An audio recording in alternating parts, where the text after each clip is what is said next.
Po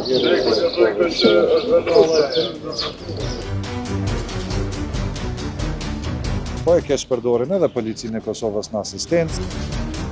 Kemi të bëjmë me një qeveri që përdor mekanizmin e forcës. Kanalizimin mbetet I hapur. Konflikti mes Ministrisë së Kulturës, Rinjës dhe Sportit dhe Komunës së Prishtinës është duke vazhduar. Rrugën që po e shihni prapa krajut e e cila është ngjitur në objektin e kësaj ministrie dhe që ka dalje në shesh, para pak minuta është vizituar nga inspektori I Inspektoriatit të Trashëgimisë Kulturore. Në shenjë që po e shihni edhe këtu, ai e vendosi për të ndaluar punimet në këtë zonë, e natyrisht ky vendim u kundërshtua nga drejtori I infrastrukturës në Komunën e Prishtinës, Sokal Havolli. Ai për kësaj deri dha një prononcim ku tregoi me thjerrë se pse sipas tij po këto veprime në raport pothuajse gjitha punimet që është duke I bërë Komuna e Prishtinës dhe çfarë masa do të marrë kjo komunë në lidhje me këtë vendim të ministrisë. Ishte nevojshme me thirrë sepse komunat e Tritit hezitane se pak ditë në ndorë komunët, prandaj edhe u zgjodhi të vim ju. Ju ju falenderoj shumë. Et mira, kalushim.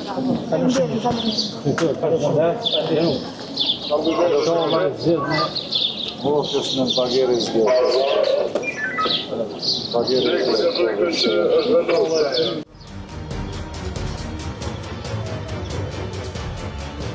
Sot ja volli vetë sa unë gjithë edhe letra e ndalimi punimin këtë pjesën këtu, kisha dashur me marrë fillimisht një koment për teja. Pa dokumente ligjore, pa bazë ligjore dhe vendosin ndalim me punimesh.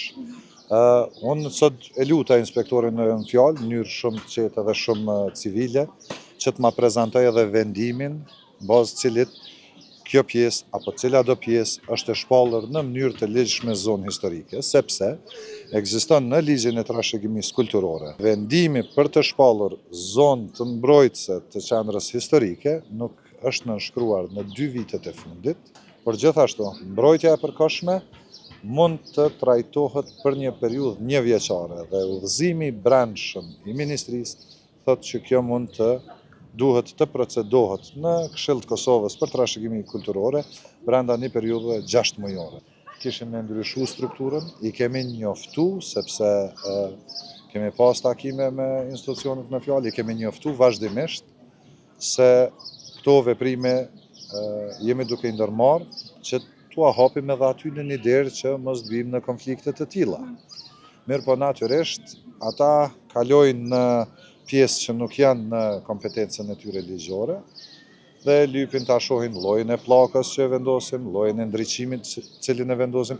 Ajo është kompetencë ekskluzive e planifikimit urban të qytetit. Çfarë shtetimi u bën ndalja punimeve? Nuk keni marrë lejë. Ne kemi lexuar ligjin e trashëgimisë kulturore.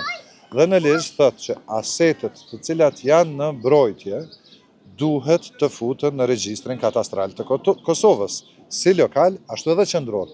Dhe ne kemi hyje, kemi këshyrën katastër. Nuk ka asnjë regjistrim. Pikërisht kanalizimi prej objektit të Ministrisë së Kulturës kishte qenë me derdhje në rrjetin e ujrave atmosferike, gjë e cila është e ndaluar. Dhe nëse ju kujtohet çfarë keni kaluar këtu për 20 e sa vitet e fundit, këtu ka qenë një kundërmim I jashtëzakonshëm për shkak që rrjeti I ujrave fekale të Ministrisë së Arsimit është hedhur në rrjetin e mbledhjes të ujrave atmosferike.